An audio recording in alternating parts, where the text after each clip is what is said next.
পরিবার পরিজনের প্রশংসা পেতে আমার মনে হয় সবার অনেক ভালো লাগে। আর এই প্রচণ্ড শীতে যদি হয় উষ্ণ উষ্ণ প্রশংসা, তাহলে তো কোনো কথাই নেই। আর এই উষ্ণ প্রশংসা পেতে আমাদের অবশ্যই উষ্ণ ভাপা পিঠা বানিয়ে খাওয়াতে হবে। তাই আমার এই রেসিপি ফলো করে যদি কেউ ভাপা পিঠা তৈরি করেন, আমার মনে হয় কেউ নিরাশ হবেন না। আসসালামু আলাইকুম, আমি Shahina. Welcome to my YouTube channel Shahina's kitchen BD. চলুন তাহলে দেখে নেই আমি নারিকেল গুড় ছাড়া কিভাবে এই রংধনু ভাপা পিঠা বানিয়ে নিয়েছি। একটি ব্লেন্ডার জারে আগে থেকে ভিজিয়ে রাখা 1 বাটি আতপ চাল দিয়ে দিলাম, যা আমি আগে থেকে 7-8 ঘন্টা ভিজিয়ে রেখেছিলাম। এবারে দিয়ে দিলাম 1 কাপ দুধ। এগুলোকে আমি একসঙ্গে ব্লেন্ড করে নিব। ফিরে আসতে ব্লেন্ড করা হয়ে গেছে। ভাপা পিঠায় নারিকেল না হলে ভালো লাগে না। আমি এখানে কোনো নারিকেল ব্যবহার করিনি, আপনারা ইচ্ছা করলে নারিকেল কোড়াও ব্যবহার করতে পারেন। এবার আমি এগুলোকে একটা বাটিতে ঢেলে নিব। দেখুন কতটা মসৃণ হয়েছে। আতপ চাল হওয়াতে এর একটা সুন্দর ঘ্রাণ আসবে, পিঠাটা খেতে অনেক স্বাদের হবে। দিয়ে দিলাম 1 বাটি চিনি, দিয়ে দিলাম 1 চামচ ইস্ট, দিয়ে দিলাম স্বাদ মতো লবণ। এখানে আমি কোনো নারিকেল গুড় ব্যবহার করিনি। এই কয়টা উপকরণ দিয়ে আমি আপনাদেরকে বানিয়ে দেখাবো অনেক মজাদার একটি ভাপা পিঠা। ভাপা পিঠা তো অনেকভাবে খেয়েছেন, নারিকেল গুড় ছাড়া ভাপা পিঠাই হয় না, কিন্তু আমি এভাবে বানিয়ে দেখাবো। আপনারা একবার বানিয়ে খেয়ে দেখবেন কতটা মজা লাগে। এখানে আমি 1 কাপ ময়দা নিয়েছি। ময়দাগুলো অল্প অল্প করে দিয়ে আমি এই মিশ্রণটিকে একটু ঘন করে নেব। মিশ্রণটিকে ভালো করে মিশাতে হবে। ঘনত্ব বুঝে আপনাদেরকে ময়দাটা মিশিয়ে নিতে হবে। এরকম মজাদার রেসিপি আরও পেতে আমার এই চ্যানেলটি সাবস্ক্রাইব করে পাশে থাকা বেল আইকনটি প্রেস করে রাখবেন। এতে করে যেটা হবে, আমি ভিডিও আপলোড দেওয়া মাত্র সবার আগে নোটিফিকেশন পেয়ে যাবেন। সাধারণত আমরা যেভাবে কেকের ডো তৈরি করি, ঠিক সেই রকমভাবে এটাকে তৈরি করে নিতে হবে। আমার একটু ময়দা রয়ে গেছে, এবার আমি এগুলোকে ভালো করে মিক্স করে নেব। একটা অবাক করা বিষয় হলো, এই রকম লিকুইড মিশ্রণ দিয়ে যে এত সুন্দর ভাপটা তৈরি করা যায় তা অনেক মানুষই জানে না। আপনারা তৈরি করে বাসার সবাইকে তাকলায় দিতে পারেন। এবার দেখুন ঘনত্বটা কেমন হয়েছে। যখন এরকম হয়ে যাবে তখন বুঝবেন এটা হয়ে গেছে। এবার ভালো করে এগুলোকে মিশিয়ে নিয়ে আমি 3টা বাটিতে ভাগ করে নিব।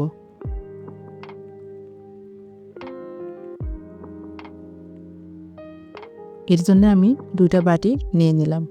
এই 2টা বাটিতে আমি সমান পরিমাণে উঠে নেব।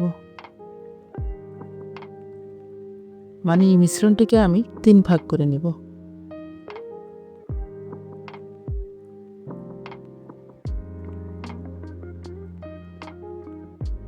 দুই বাটিতে ফুড কালার ব্যবহার করব। একটি বাটিতে লাল ফুড কালার মিশিয়ে নিচ্ছি।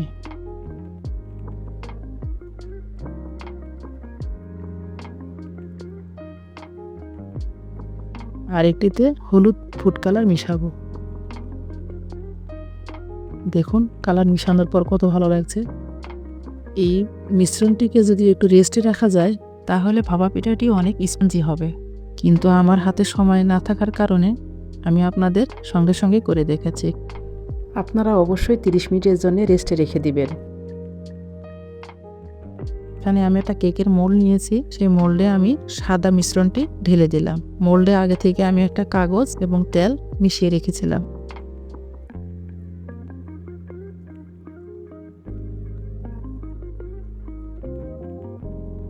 এবার চুলায় আমি একটা প্রেসার কুকার বসিয়ে দিলাম পরিমাণ মতো পানি।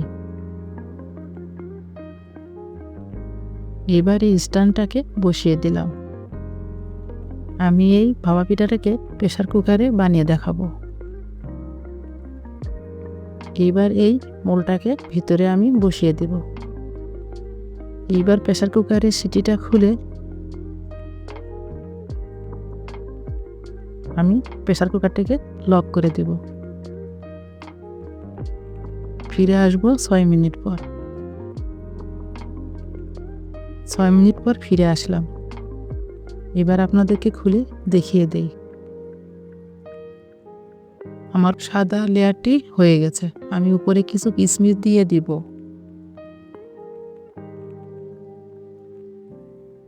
এবার দিয়ে দিব লাল মিশ্রণটি। অনেকভাবে তো ভাপা পিঠা খেয়েছেন, এইভাবে একবার খেয়ে দেখবেন কত মজার হয়, না খেলে বুঝবেন না।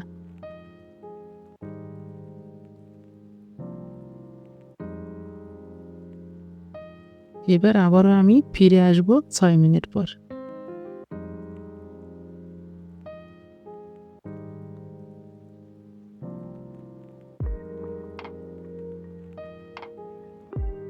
এবার আবার লাস্টের সেই হলুদ মিশ্রণটি আমি দিয়ে দিব।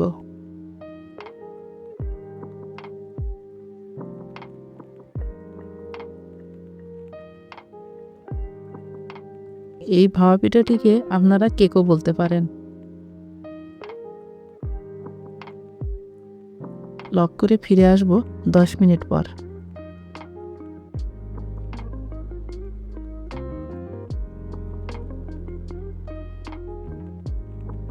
এই ভাপা পিঠার উপর দিয়ে কিছুটা কিশমিশ এবং আগে থেকে কেটে রাখা কিছুটা কাজু বাদাম ছিটিয়ে দেব।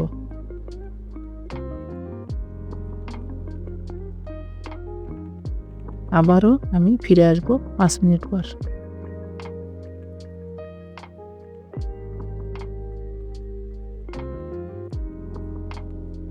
দেখুন পিঠাটি ফুলে কত সুন্দর হয়েছে। আমার চাকুটি পরিষ্কার বের হয়েছে, তার মানে আমার পিঠা রেডি। চুলা থেকে নামিয়ে আপনাদেরকে গরম গরম পরিবেশন করে দেখিয়ে দিচ্ছি। একটি নাইফের সাহায্যে চতুর্দিকে ঘুরিয়ে ঘুরিয়ে আপনারা এই পিঠাটিকে আলগা করে নেবেন। তারপর একটি প্লেট দিয়ে বাটিটিকে উল্টিয়ে দিবেন। আমার মনে হয় একটা ভাপা পিঠা হইলে আপনারা পরিবারে 3-4 জন খেতে পারবেন। দেখুন কত সুন্দর লাগছে। এবারে আমি কাগজটাকে উপর থেকে উঠিয়ে নেব, তারপরে আপনাদের কেটে দেখাচ্ছি কতটা সুন্দর হয়েছে। নারিকেল গুড় ছাড়া এত সুন্দর ভাপা পিঠা হয়, এই পিঠা বানিয়ে না খেলে বুঝবেন না। এই পিঠা খাওয়ার পর পরিবারের সবাই আপনার ফ্যান হয়ে যাবে।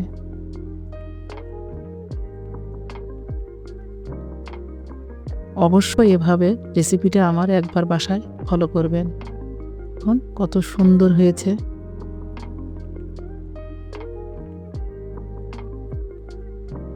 মনে হচ্ছে মুখে দিতে মিলিয়ে যাবে। ঠিক যেরকম কেক হয় সেরকম হয়েছে। আপনারা অবশ্যই বাসায় একবার হলেও ট্রাই করবেন। আমার এই রংধনু ভাপা পিঠা আপনাদের কেমন লেগেছে তা অবশ্যই কমেন্ট করে জানাবেন এবং রেসিপিটি ভালো লাগলে পরিবার পরিজন ও বন্ধু বান্ধবদের কাছে শেয়ার করবেন। আজকে তাহলে এখানেই বিদায় নিচ্ছি। দেখা হবে নতুন কোনো ভিডিওতে। ভালো থাকবেন সবাই। আসসালামু আলাইকুম।